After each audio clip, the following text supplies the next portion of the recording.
Hello বন্ধুরা, good morning. তোমরা সবাই কেমন আছো?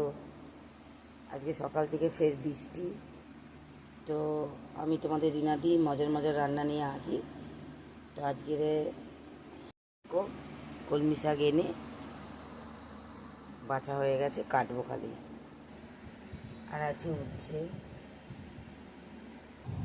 আছে মাছের ডিম। আজকে মাছের ডিম দিয়ে উচ্ছে দিয়ে আলু দিয়ে পেঁয়াজ দিয়ে ভাজা ভাজা করবো। আর শাক ভাজা হবে।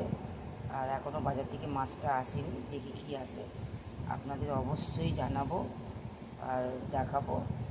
আর তো দেখো আমার হচ্ছে আলু, এই লঙ্কা গুঁড়ো, হলুদের গুঁড়ো,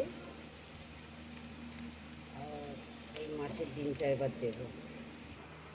এই যে মাছের ডিম দিয়ে দেবো। তো এই যে দেখো, এটা হচ্ছে উচ্ছে আলু মাছের ডিম দিয়ে দিয়ে ভাজা ভাজা। তোমাদের আমার রান্না কেমন লাগছে অবশ্যই জানাবে, কমেন্ট বক্সে কমেন্ট করবে, শেয়ার করবে, সাবস্ক্রাইব করবে, আর তোমার এই দিদিকে মন ভরা ভালোবাসা দেবে।